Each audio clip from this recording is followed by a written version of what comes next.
Chapter 11. That night there was a real bad thunderstorm. But what woke me up wasn't the thunder and lightning. It was Winn-Dixie, whining and butting his head against my bedroom door. "Winn-Dixie," I said, "what are you doing?" He didn't pay any attention to me. He just kept beating his head against the door and whining and whimpering. And when I got out of bed and went over and put my hand on his head, he was shaking and trembling so hard that it scared me. I knelt down and wrapped my arms around him, but he didn't turn and look at me or smile or sneeze or wag his tail or do any normal kind of Winn-Dixie thing. He just kept beating his head against the door and crying and shaking. "You want to open the door?" I said. "Huh? Is that what you want?" I stood up and opened the door, and Winn-Dixie flew out of it like something big and ugly and mean was chasing him. "Winn-Dixie," I hissed, "come back here."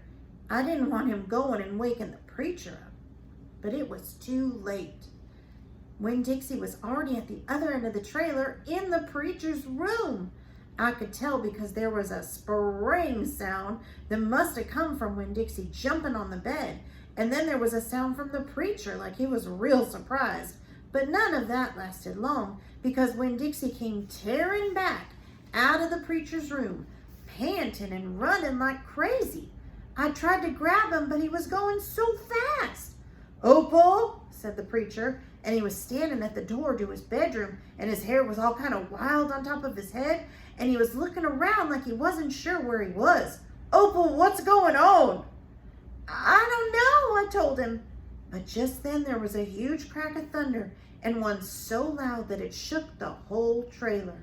And Winn-Dixie came shooting back out of my room and went running right past me, and I screamed, "Daddy, watch out!" But the preacher was still confused. He just stood there, and Winn-Dixie came barreling right toward him like he was a bowling ball. And the preacher was the only pin left standing, and wham! They both fell to the ground. "Uh-oh," I said. "Opal," said the preacher, and he was lying on his stomach, and Winn-Dixie was sitting on top of him, panting and whining. "Yes, sir," I said. "Opal," said the preacher again. "Yes, sir," I said louder. "Do you know what a pathological fear is?" "No, sir," I told him. The preacher raised a hand. He rubbed his nose. "Well, it's a fear that goes on way beyond normal fears. It's a fear you can't be talked out of or reasoned out of." Just then there was another crack of thunder, and Winn-Dixie rose straight up in the air like somebody had poked him with something hot. When he hit the floor, he started running. He ran back into my room, and I didn't even try to catch him. I just got out of the way. The preacher lay there on the ground, rubbing his nose. Finally, he sat up.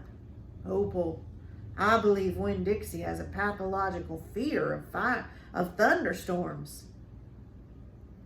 And just when he finished his sentence, here came Winn-Dixie again, running to save his life. I got the preacher up off the floor and out of the way just in time. There didn't seem to be a thing we could do for Winn-Dixie to make him feel better, so we just sat there and watched him run back and forth, all terrorized and panting. And every time there was another crack of thunder, Winn-Dixie acted all over again, like surely it was the end of the world. "The storm won't last too long," the preacher told me, "and when it's over, Winn-Dixie will come back, the real one." After a while, the storm did end. The rain stopped, and there wasn't any more lightning, and finally the last rumble of thunder went away. Winn-Dixie quit running back and forth and came over to where me and the preacher were sitting and cocked his head like he was saying, "What in the world are you two doing out of bed in the middle of the night?" And then he crept up on the couch with us the funny little way that he was, where he sits in the couch or kind of gets in 1 inch at a time, kind of sliding himself into it, looking in all different directions, like it's happening by accident, like he doesn't intend to get on the couch, but all of a sudden, there he is. And so the three of us just sat there. I rubbed Winn-Dixie's head and scratched him behind the ears the way he liked. And the preacher then said, "There are an awful lot of thunderstorms in Florida in the summertime." "Yes, sir," I said. "I was afraid that maybe we wouldn't be able to keep a dog who went so crazy with a pathological fear every time there was a crack of thunder." "Well, we're going to have to keep an eye on him," the preacher said. And then he put his arm around Winn-Dixie. "We're going to have to make sure he doesn't get out during a storm. He might run away. We're going to have to make sure we keep him safe." "Yes, sir," I said. And all of a sudden it was so hard for me to talk. I loved the preacher so much. I loved him because the way he loved Winn-Dixie. I loved him because he was going to forgive Winn-Dixie for being afraid. But most of all, I loved him for putting his arm around Winn-Dixie like that. Like he was already trying to keep him safe. Chapter 12. Me and Winn-Dixie got to Gertrude's Pet so early from my first day of work that the close sign was still in the window.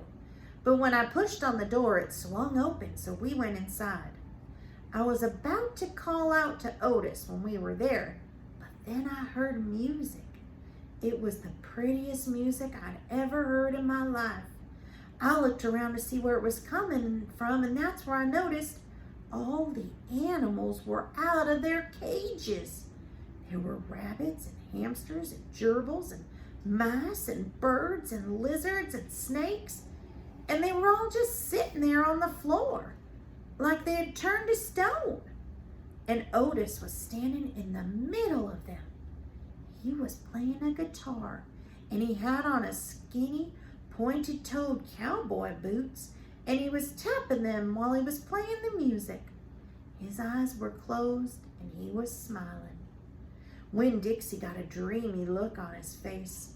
He smiled real hard at Otis, and when he sneezed, and then his whiskers went all fuzzy, and then he sighed and kind of drooped to the floor with all the other animals. Just then, Gertrude caught sight of Winn-Dixie. "Dog!" she creaked, and flew over and landed on his head. Otis looked up at me. He stopped playing his guitar, and the spell was broken. The rabbits started hopping, and the birds started flying, and the lizards started leaping, and the snakes started slithering, and Winn-Dixie started barking and chasing everything that was moving. And Otis shouted, "Help me!" And for what seemed like a long time, me and Otis ran around trying to catch mice and gerbils and hamsters and snakes and lizards. We kept bumping into each other and tripping over animals, and Gertrude kept screaming, "Dog! Dog!" Every time I caught something, I put it back in the first cage I saw. I didn't care if it was the right cage or not. I just put it in and slammed the door. And the whole time I was chasing things, I was thinking, that Otis must be some kind of snake charmer. The way he could play his guitar and make all the animals turn to stone. And then I thought, this is silly, I shouted over Winn-Dixie barking and Gertrude yelling. I said, "Play some more music, Otis." He looked at me for a minute, and then he started playing his guitar. And just in a few seconds, everything was quiet. Winn-Dixie was laying on the floor, blinking his eyes and smiling to himself and sneezing every now and then. And the mice and the gerbils and the rabbits and the lizards and the snakes that we hadn't caught and yet got quiet and sat still. I picked them up one by one and put them in their cages. And when I was all done, Otis stopped playing. He looked down at his boots. "I was just playing him some music. It makes him happy." "Yes, sir," I said. "Did they escape from their cages?" "No, I let them out. I feel sorry for them being all locked up all the time. I know what it's like being locked up."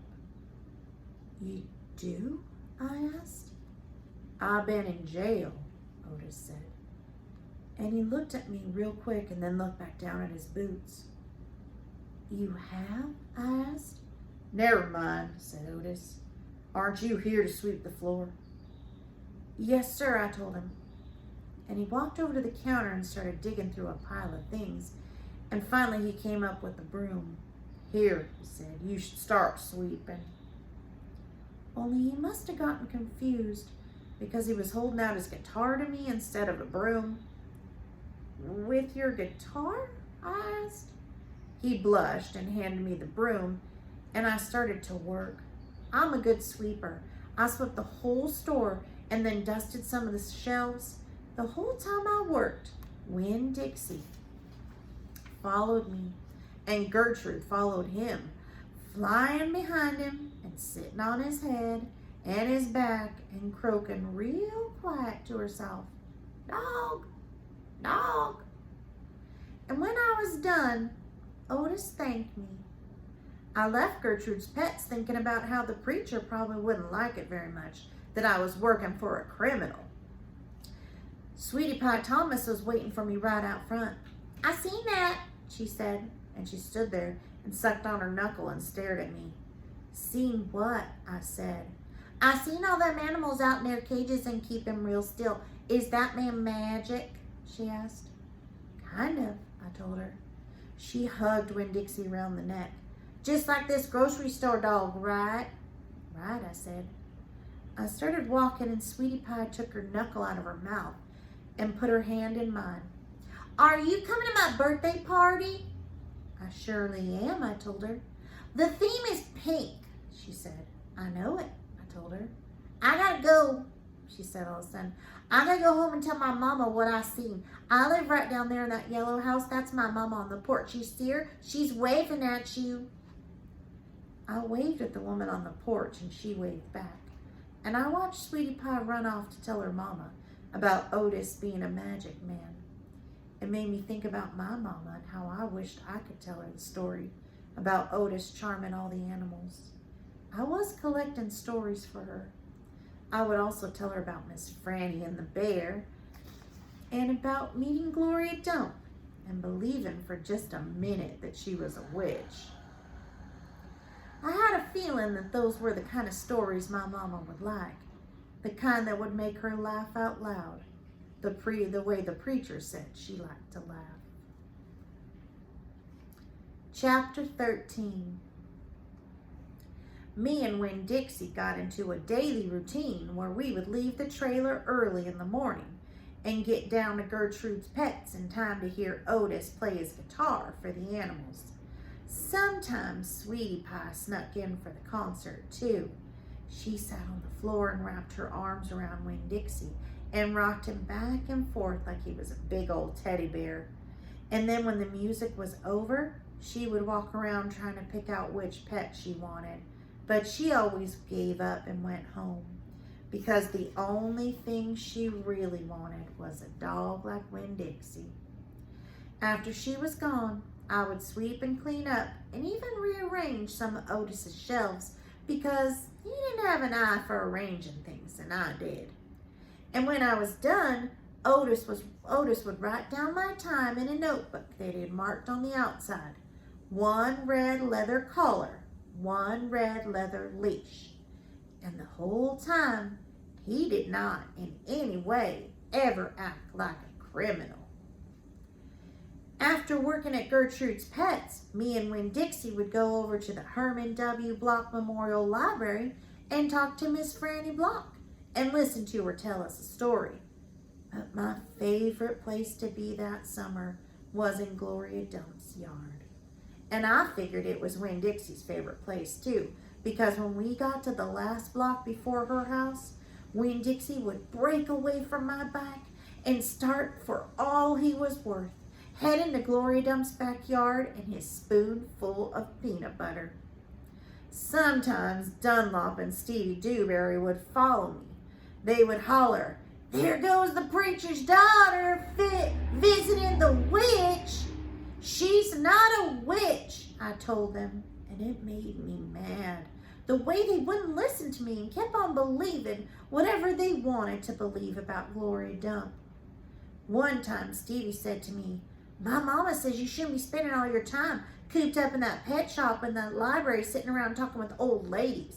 She says you should get out in the fresh air and play with kids your own age. That's what my mama says. I'll lay off her, Dunlap said to Stevie. Then he turned to me. He don't mean it, he said. But I was already mad. I shouted at Stevie. I said, I don't care what your mama says. She's not my mama, so she can't tell me what to do. I'm going to tell my mama what you said. And she'll tell your daddy and he'll shame you in front of the whole church. And that pet shop man is retarded and he was in jail, and I wonder if your daddy knows that. Otis is not... And my daddy knows that he was in jail. That's a lie. And I don't care. And you can go ahead and tell him if you want, you big bald-headed baby. I swear, it about wore me out yelling at Dunlop and Stevie Dewberry every day.